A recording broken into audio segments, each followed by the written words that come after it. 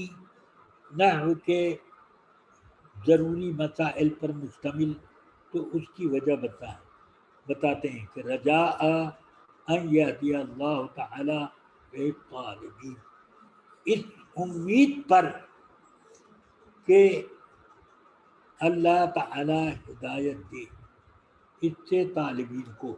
یہ بھی معنی ہو سکتا ہے کہ میں نے اس کا نام ہدایت النحو کیوں رکھا؟ تاکہ نحو کی ہدایت طالبین نحو کے لیے ہو جائے، یعنی جو نحو پڑھنا چاہتے ہیں ان کے لیے ہدایت کا انتظام ہو جائے۔ بس اب آپ تمام لوگ جنہوں نے الاشباء پڑھی، جنہوں نے میزان پڑھی اور جنہوں نے ہدایت النحو پڑھی، اس وقت سب لوگ درود شریف پڑھیں، اس کے بعد سورہ فاتحہ ایک بار اور سورہ اخلاص یعنی قل اللہ 3 بار، پھر درود شریف یہ پڑھیں اور ان تمام مصنفین کو اور بزرگان دین کو اس کا ایصال ثواب کریں اور دعا کریں کہ اللہ تعالیٰ ان کتابوں کے پڑھنے میں اور اکتساب علم میں ہمیں غیبی تائید سے نوازے۔ پڑھیے بسم اللہ الرحمن الرحیم، اللہم صلی علی محمد معدن الجود والکرم وعلی آلہ واصحابہ وسلم۔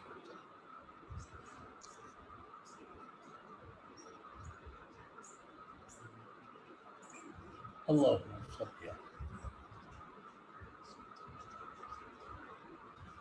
اعوذ باللہ من الشیطان الرجیم، بسم اللہ الرحمن الرحیم، الحمد للہ رب العالمین۔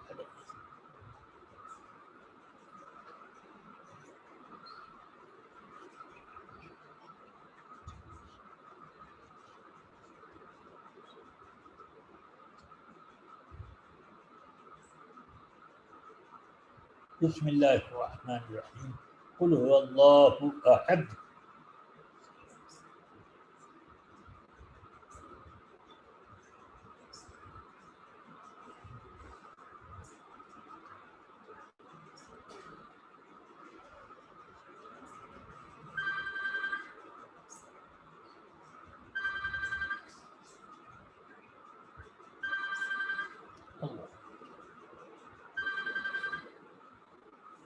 یا اللہ یا رحمان یا رحیم،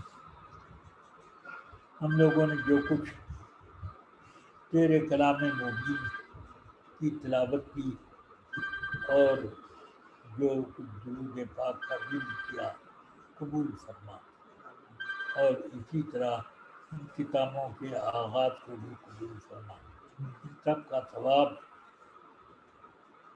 بے حساب سید کائنات رسول اکرم صلی اللہ علیہ وسلم کی بارگاہ بکرخانہ میں پہنچا۔ تمام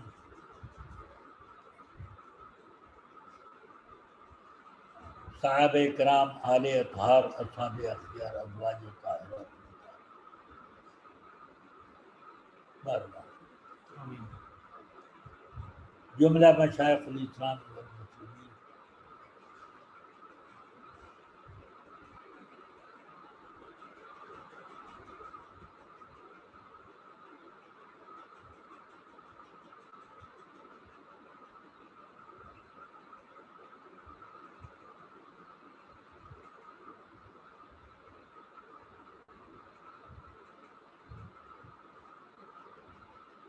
خصوصاً اس کا ثواب یا اللہ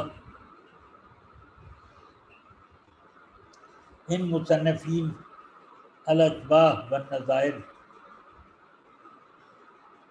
کے مصنف علامہ امام ابن نجیم صاحب البحر کی روح پاک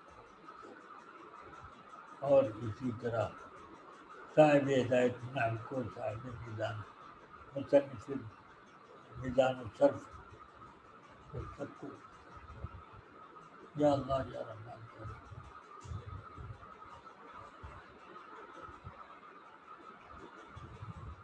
یا رحیم. ہمارے تمام اساتذہ کرام کو اس کا ثواب پہنچا اور جتنے بھی ہمارے اساتذہ کے مشائخ اور مشائخ المشائخ سب کی. یا اللہ ہم سب کے لیے جن جن کتابوں کو ہم درس میں داخل کر رہے ہیں اور پڑھ رہے ہیں یا اللہ ہم سب کتابوں کے پڑھنے میں ہم برکت دے اس کا سمجھنا ہمارے لیے آسان فرما یا اللہ.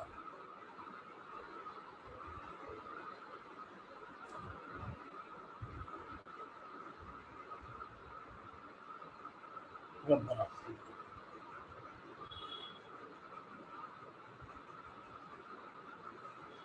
اللهم ارزقنا علما نافعا وحفظا كاملا ودراية شاملة وفهما ذكيا وطبعا خفيا ولسانا ذاكرا وعامدا وقلبا خاشعا ضارعا وبدنا صابرا وذهنا صاقما برحمتك نستغيث. صلى الله تعالى على سيدنا محمد وآله وصحبه أجمعين برحمتك یا اللہ یا رحمان یا رحیم. تاج الشریعہ آن لائن اسلامک انسٹیٹیوٹ کو میں کامیابی عطا کرنا اور اس کو باقاعدہ درس میں نفع بخش بنا یا اللہ یا رحمان یا رحیم.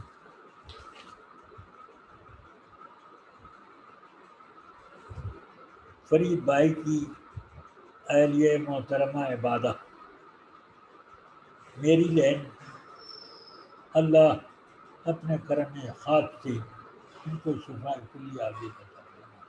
اللہم یا شافی الامراض یا کافی المہمات اشفیہا شفاء کاملا لا یغادر سقما انت الشافی لا شفاء الا شفاؤک یغفر وننزل من القرآن ما هو شفاء ورحمة ولا يزيد الظالمين. اور مولانا سید اسد القادری کی دادی محترمہ اور اسی طرح ان کے والد گرامی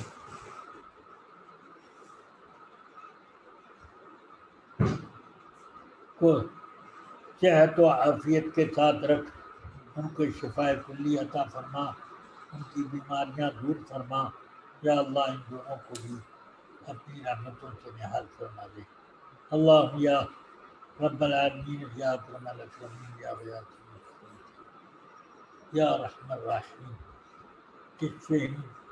اشف هؤلاء شفاء کاملا لا یغادر سقما انت الشافی لا شفاء یقولون نزل من القرآن ما هو شفاء ورحمة للمؤمنين ولا يزيد الظالمين إلا خسارا. صلى الله تعالى على النبي الكريم وعلى آله وصحبه أجمعين برحمته.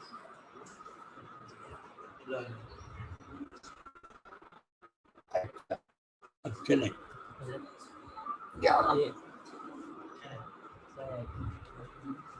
ہاں چائے تو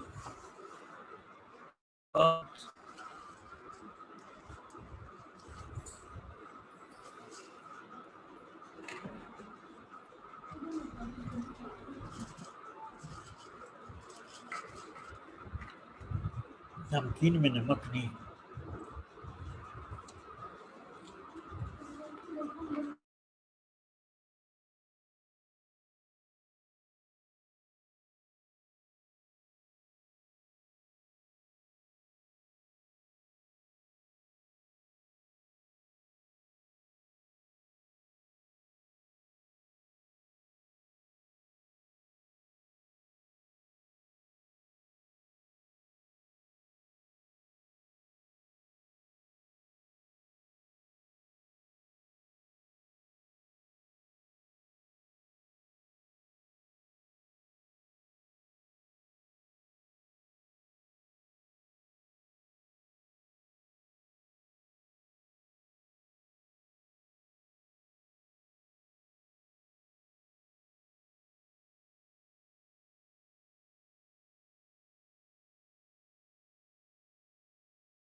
تمام شرکائے محترم سے گزارش ہے کہ اب حضرت محدث کبیر مدظ ذیل العالی کے ذریعے تینوں جماعتوں کا اور تینوں کتابوں کا افتتاح ہو چکا ہے، آغاز ہو چکا ہے. اب آپ حضرات انتظار فرمائیں اور انشاءاللہ سنیچر کو تعلیم کا آغاز ہوگا. اسی قدر پر آج کا یہ سیشن ہم ختم کرتے ہیں. السلام علیکم ورحمۃ اللہ وبرکاتہ. باقی تفصیلات انشاءاللہ واٹس ایپ پر اور آپ کے فون نمبر پر بھیج دی جائیں گی.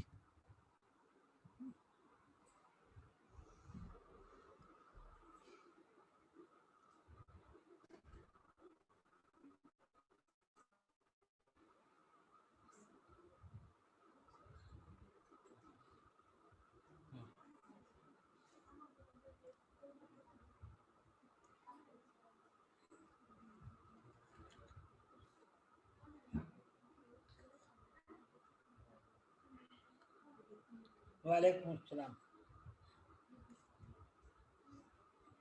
ہاں